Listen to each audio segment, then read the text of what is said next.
Only after Li Boze raised another man's child for 6 years in the name of family did the truth finally become clear.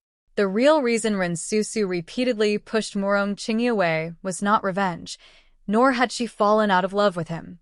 It was because she wanted him to let go of her and live for himself. Murong Qingyu had calculated everything far too carefully. After Murong Qingyu was shot at the wedding, his final words were for Murong Qingyi to stop behaving recklessly and for Li Boze to take good care of him. The wedding had actually been part of Murong Qingyu's plan to eliminate Li Rongzhang, while Ren Susu was merely a sacrifice within that plan. However, even as he lay dying, Murong Qingyu never explained the truth because he did not want Ren Susu to remain by his younger brother's side. As a result, Murong Qingyi truly misunderstood Ren Susu. In his eyes, she was willing to do anything to achieve her goals, even if it meant exploiting his feelings. She had done it 3 years earlier, and now she appeared to be doing the same thing again. He believed that if Ren Susu had not insisted on marrying his elder brother, Murong Qingyu, and deliberately lured Hu Minxian to the wedding, his brother would never have died. Ren Susu did not defend herself. She simply allowed Murong Qingyi to distort the truth and believe whatever he wanted. In this way, one of them was driven by hatred while the other was consumed by vengeance, and their relationship completely fell apart. Murong Qingyi had once believed that he could live like an ordinary person and possess the right to love and be loved. But his elder brother was gone, and he believed Ren Susu's feelings for him had never been sincere. Looking at his own shattered life, he felt that he had become a useless, broken man. Fortunately, Yi Jihong found him and asked him to continue his brother's final wish by protecting the aviation academy. Murong Qingyi abandoned the comfort and security of his family and joined Yi Jihong on the southwestern front, entering the battlefield to defend his country. Many people could not understand his decision. Murong Qingyi had the powerful Murong family supporting him, yet he willingly endured 3 knife wounds to sever his relationship with them. Even after taking control of the aviation academy, he personally went to a battlefield filled with bullets, blades, and constant danger. Perhaps Ren Susu was the only person who understood just how much pain Murong Qingyi carried inside him. That was precisely why she repeatedly pushed him away. She wanted him to give up on her and begin a new life. Ren Susu was carrying Murong Qingyi's child, but she knew that he hated her, so she never told him the truth. It was not because she did not want him to know. She was afraid that revealing her pregnancy would only bring further humiliation upon herself. More importantly, she wanted Murong Qingyi to release himself from the past and start again. Li Boze and Murong Qingyi had been switched at birth. Li Boze grew up beside Qingjinji and received the Murong family's affection and protection. After he became an adult, Li Rongzhang treated him exceptionally well out of guilt. Even after Li Boze returned to the Li family, the Murong family continued treating him as though he were their biological son. Because Li Boze had grown up surrounded by love and had also been deeply influenced by his elder brother, Murong Qingyu, he became an upright and compassionate man. Even though Murong Qingyi disliked him, Li Boze continued putting Murong Qingyi's interests first. In Li Boze's eyes, Murong Qingyi was still his family. He had to protect both the Murong family and the Li family on behalf of his deceased elder brother. Li Boze clearly knew that Ren Susu intended to kill his biological father, Li Rongzhang. He also knew that she was connected to several murder cases. However, after discovering that she was pregnant with a child of the Murong family, he chose to protect her for the sake of his family. He even agreed to help her investigate the North-South Railway bombing. His first reason was to protect Murong Qingyi's child. The Fong family had already collapsed, and the Murong family refused to acknowledge Ren Susu. As an orphan with no one to depend on, she would have to risk her life if she wanted revenge. Murong Qingyi was Li Boze's family, so Li Boze could not allow the mother of Murong Qingyi's child to place herself in danger. His second reason concerned Li Rongzhang. Li Rongzhang was his father, and therefore also his family. Li Boze wanted to uncover the complete truth so that his father could be proven innocent if he had truly been falsely accused. Only after understanding that Li Boze raised another man's child for 6 years for the sake of family did it become clear that Ren Susu had never pushed Murong Qingyi away because of revenge or betrayal. She did it because she wanted him to let go of her. Murong Qingyi valued his emotions too deeply. He had been like that with his elder brother, and he was even more devoted when it came to Ren Susu. Murong Qingyu's tragedy had also been born from that same emotional devotion. Because of the family responsibilities and reputation constantly emphasized by his mother, Qingjinji, Murong Qingyu never dared to be with Yi Jihong, the woman he truly loved. Instead, he entered a political marriage with Ren Susu, who had her own motives. In the end, when He Minxian unexpectedly appeared, Murong Qingyu took a bullet while protecting Yi Jihong and died.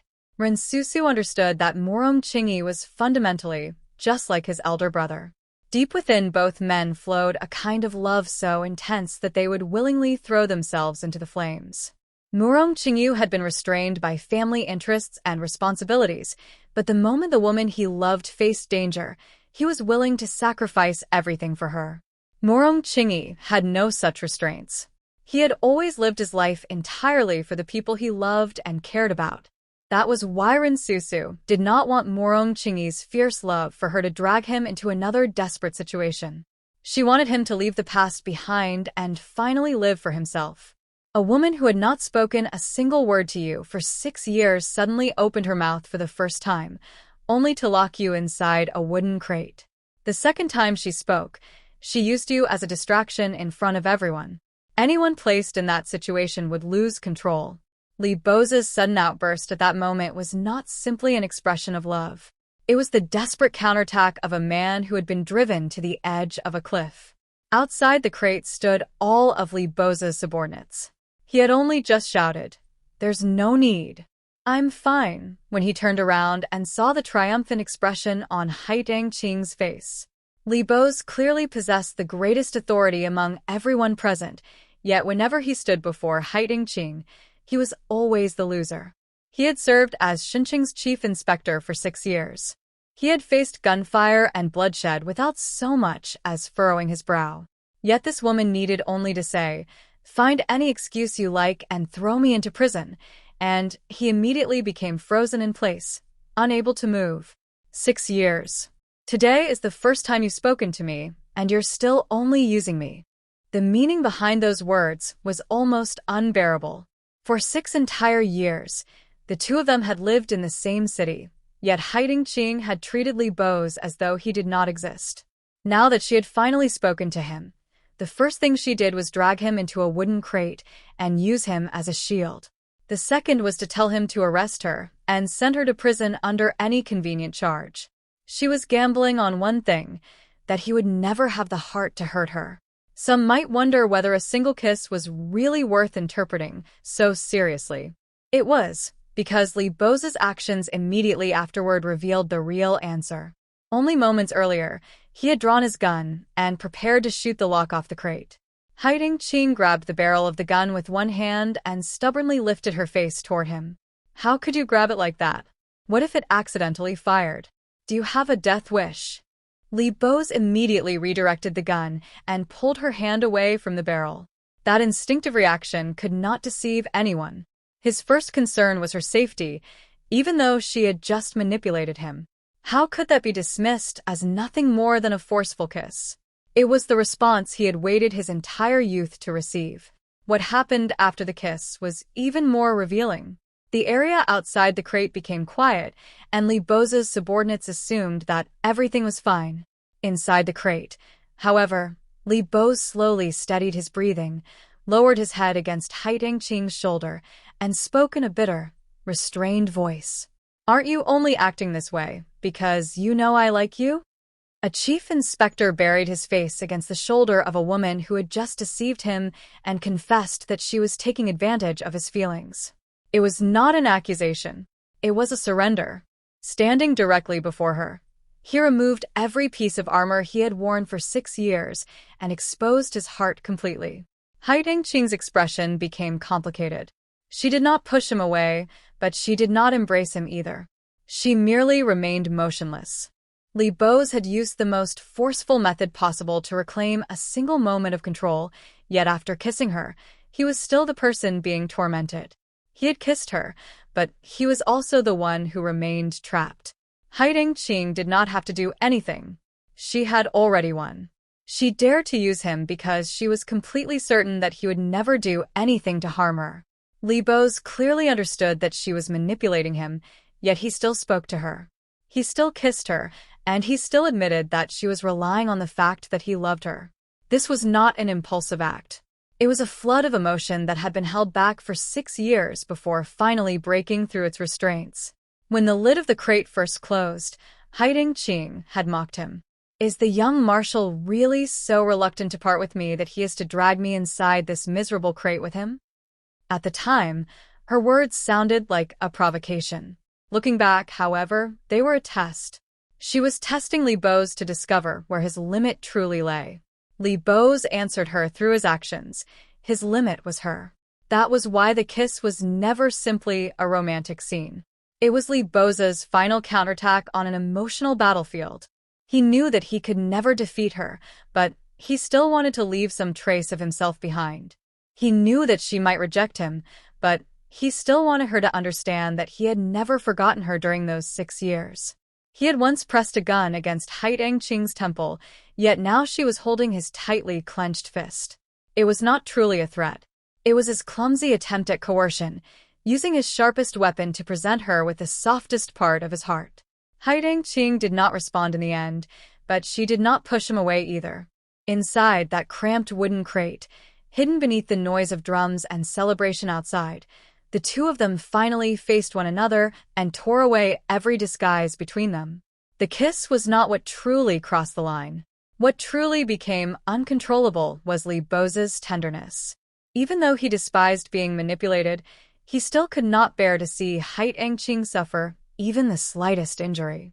But was Qing truly only using him? The words, her expression became complicated, concealed countless thoughts she never spoke aloud.